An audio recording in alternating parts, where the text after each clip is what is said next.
We are the Keyboard Samurai, a podcast focused on sharing insights to help those working in cybersecurity companies, be them technology or services. Each session, your host, Will Klusovsky, aka Will Klu, sits down with professionals in our industry to illuminate topics that will help your security biz, team, or self be better. Let's hack into it now. Hey everybody, welcome back. Another exciting episode. Be sure to like and subscribe as always. And today I am joined by a super famous, awesome person, Dr. Eric Cole. Why don't you go ahead and give us the 20 seconds of who you are and why we care, man. Thanks for having me on the show. Yeah, I started in the 90s. I always joke Al Gore might have invented the internet, but I helped design it, right, and build it. So I started in the 90s at the CIA as a professional hacker, and I love seeing how things work, breaking things, and just sort of finding exposures and vulnerabilities. But what I realized is every system has exposures. It's 100% security doesn't really exist. So how do you go in and prioritize and defend and protect our systems? So after breaking into systems, helping to secure nuclear reactors, I now focus on defense of how do we protect, secure our businesses. And most importantly, if you can't sell cybersecurity, we can't keep people safe. 100, I love that. So you're the guy that actually put the series of tubes together? Yeah.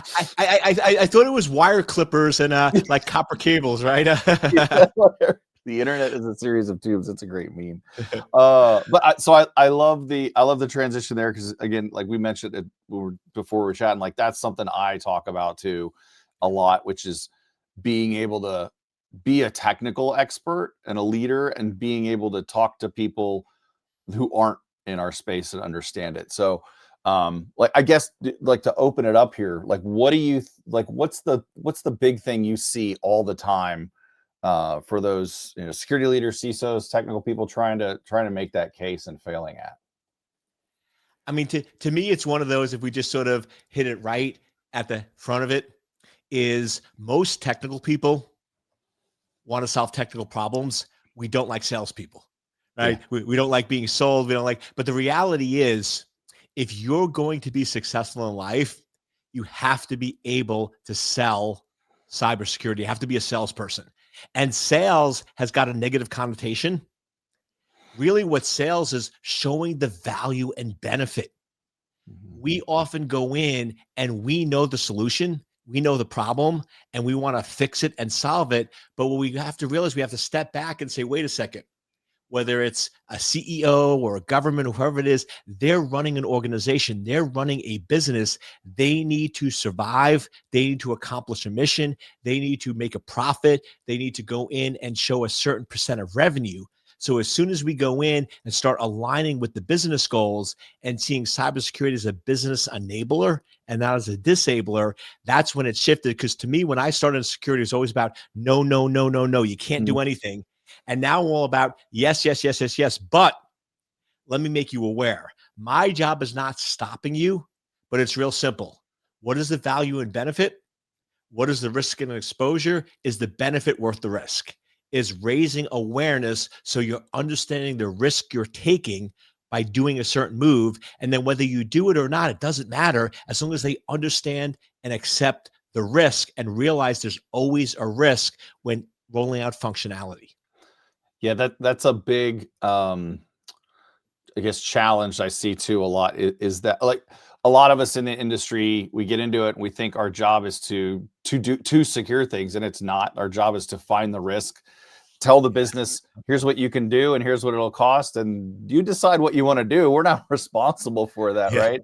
I think, like you said about the technical people, a lot of us get into it and we think, well, they hired me to be smart. Just come in and listen to me. Just shut up and listen. Like, that's the right thing to do. It's like, but is it right for the business, right? Exactly. And yet to me, I always go in and I love asking people, what business are you in? Mm-hmm. And you talk to somebody like, I'm in the business of securing. No, if you work for a healthcare organization, you're in the business of keeping people healthy and alive, right? If you're in the financial services, you're in the business of protecting and securing their financial information. So you always have to remember, what is the mission and purpose of the business? and how can we use cybersecurity to help accomplish that mission as opposed to a roadblock? Because I talk to a lot of executives and they are just like, we love the cyber people, but all they want to do is stop progress, right? Is slow us down, is make us lose money. And I'm like, no, no, no, no, no, no. That's not the right impression. We want to help you improve and make more money. We would rather you have $5 million to spend on investments than paying a ransom, right? Mm. But you have to translate it in that language that you're going to spend $5 million. Do you want to give it to attackers on a ransom, or do you want to do it in investing and protecting and securing the organization? Yeah, that spin is exactly what I preach to. It's the idea Yeah. that there the I think the way I say it in one of my in one of my presentations Uh, is nobody is in the business of cybersecurity. Like nobody, even cybersecurity companies, you pick a vendor, their job is not cybersecurity. Their job is to sell their product and make money, right? And yeah. as soon as you realize that, and somebody works for a consulting firm, like I can even tell, like we're very scrutinizing on that, making sure Yeah. we have a budget too. Like I mean, we probably do better than most people because of our background, but like, yeah, nobody is in the business of just spending all their money to secure a company, right? It's about making money or serving your constituents, whatever that mission may be at the time. Yeah. And to me, the hardest thing is because we know the threats are real and that they're coming so quick, but to really just slow down and sort of step back and say, okay, what is the best way to present this information? Yes, we know there's a threat today, but if we wait a couple of days to or weeks to get the message correct and get more data and more information, then we're going to be much more effective. Because one of the things I've always learned is let data drive decisions, not emotions. Right? Mhm. We love what we do. We love cybersecurity. I love it. We get so emotional. Right? We see a company that's going to potentially get impacted. We get so upset and emotional. But the reality is, let's look at the data. Let's look, what do the numbers tell us? What is really going to happen? And to me, I always go back to sort of four core things. What could happen? What is the likelihood of it occurring? Cost if it occurs, and cost to fix it. Because that's Mhm. really what it comes down to. Yes, there's an 80% chance this can happen. And if it happens, it's going to cost you $1 million. But do you want to spend 200K to fix it? Right? Get it down to the numbers. And then all of a sudden, you can have an open conversation. Yeah, it is about. I hate to use the insurance method, the Yeah. analogy, but that's kind of what I like to say. Brakes on a race car, right? Like you said, our job isn't to stop; it's just to know when we have to slow down, that we're going to slow down, right? Like Yeah. the job is to go 200 miles an hour, but like when you hit in a turn, you want to be able to tap the brakes, and they want the brakes to work, right? Nobody wants to spend money on the brakes because it's not the sexy thing, but you do Yeah. want them. Nobody Yeah. buys. Most people nobody buys a car for the seatbelts, right? You just assume it's part of it. And that's the other thing I've been kind of harping on lately is security should be boring, right? Like nobody should know who you are. If they do, then you're probably having to do too much cleanup, and you don't want people to know what you're doing. Yeah, exactly.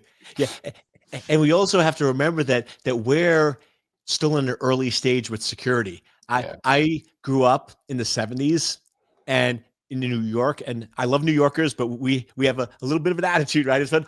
And Yeah. this is when they were passing laws on seatbelts. And I kid you not, I had neighbors that were cutting seatbelts out of their cars.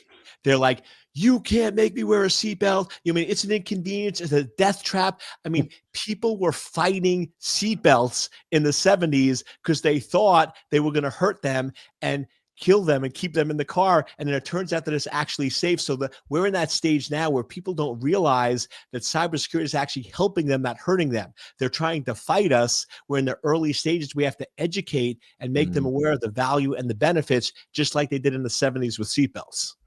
Yeah, that education part is Yep. key. I can't remember. I was talking to somebody else, similar thing like that, where it was like, um, yeah, a lot of businesses, third party risk, think about like that kind of stuff. And, it's assumed that you're going to operate with security. It's assumed that when I buy a product, you're going to have the security built in. It's like, the seatbelts come with the car. Nobody asks for them as an add on. Yeah. So with security, it should be the same way with your business, but they don't, the non-technical leaders don't necessarily know that. They need that education. Yeah. And I'll tell you, this just happened to me, and I'm still processing it, whether I like it or not. But I won't say which bank, but I'm working with a bank, and I'm like, hey, we're heading into the holiday season. And I just want to make sure that, we're secure and protected and have all the proper security. And they come back and go, if you want to be secure heading into the holiday season, we'll give you $300 a month.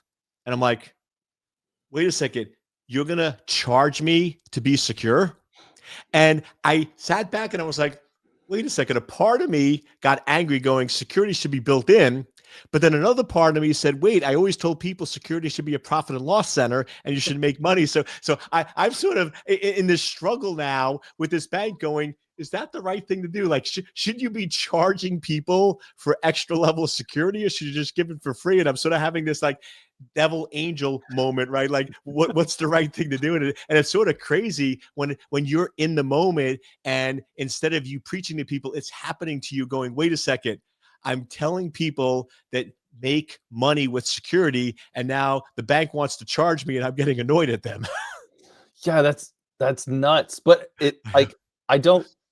I feel like it's a pass through, right? You don't advertise. You're not like, hey, if you want MFA, it's an extra $10 a month. Exactly. Yeah, like, meet me out back. I'll give you a little hit, man. yeah. Oh, I know. It's I mean, the world, we forget how advanced our technology is, but I still think with cyber, we're still in the early stages where we haven't met maturity yet. We're still not at the point where we really understand and grasp and get and value the benefit of it. yeah. I started in the late 90s, and even then, like, security was kind of a thing. It really wasn't. Like, you definitely couldn't go to school for it yet. Right? Yeah. It was not something that they still don't teach developers about it today, right? I mean, it's one of those new things, and people don't realize how we're in a world today where we get such instant gratification, and the ability to learn, find out things right away, and things actually do move at a pretty quick pace. But like, in the broad scheme of things, it's still a very immature and young profession. I mean, compare it to any of other business acumen stuff that's out there that's been around a long time. They've had a lot more time to screw up and figure out what works than we have. Yeah, and once again, not picking on anyone, because I come from a family of teachers. I love teachers; they're amazing. But I run to this 8-year-old who has an iPad, and I'm like, "Why do you have an iPad?" They're like, "Well, the school requires me to have it." So I ask him a question. I'm like, "Do they teach you about like safety of crossing the road?" "Oh yeah, that you have to look both ways before you cross the road." I'm like, "Would you ever get in the car with a stranger?" They're like, "No, no, no, stranger danger, stranger danger, stranger danger." I'm like, "So what cybersecurity do they teach you?" And they're like, "I don't know." I'm like, "Is there a password?" "Oh no, they don't put passwords because they thought it'd be too hard for us." And I'm like, "Well, what about clinks, and what about?" And I'm just sitting there going, we're going in, and technology came on so quick. We never ever trained our kids on cyber safety, looking both ways. And once again, not a hit on them, but the joke I always say is, when I grew up, you always said, don't get in a car with strangers. And now on a daily basis, I get in a car with strangers and they take me to the airport on a regular basis, and I pay them and give them a tip. It's like Using the crazy. internet. It's crazy how the world's changed. It's well, it is. It's kind of. I mean, we're doomed to repeat ourselves, right? But it's the same thing. The auto industry didn't care about this. Like this, the safety things came after there was enough accidents, after things happened, and they saw that there was a problem. And now the technology, same thing. And it's curious to me too, because the younger generations are pretty okay with like giving away their privacy for convenience.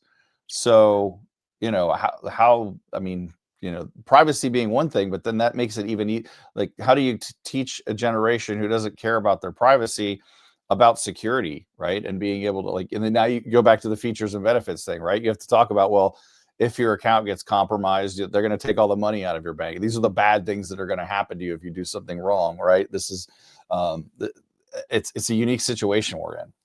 Yeah. Yeah. And I think it's sort of redefining privacy.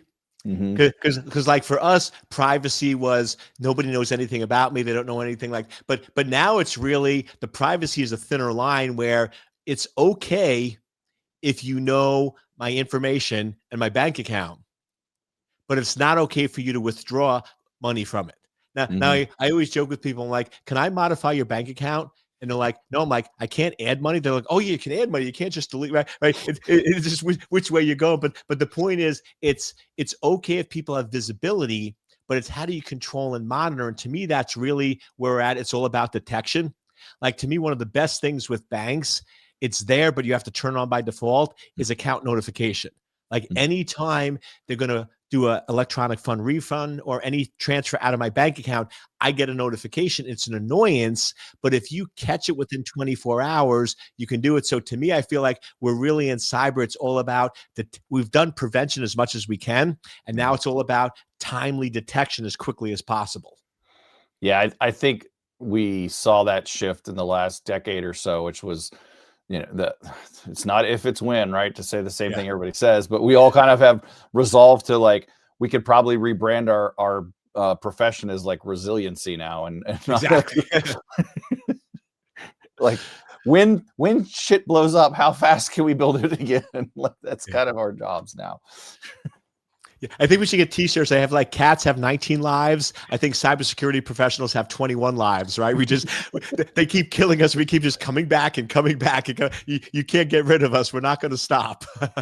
It's a conundrum for sure.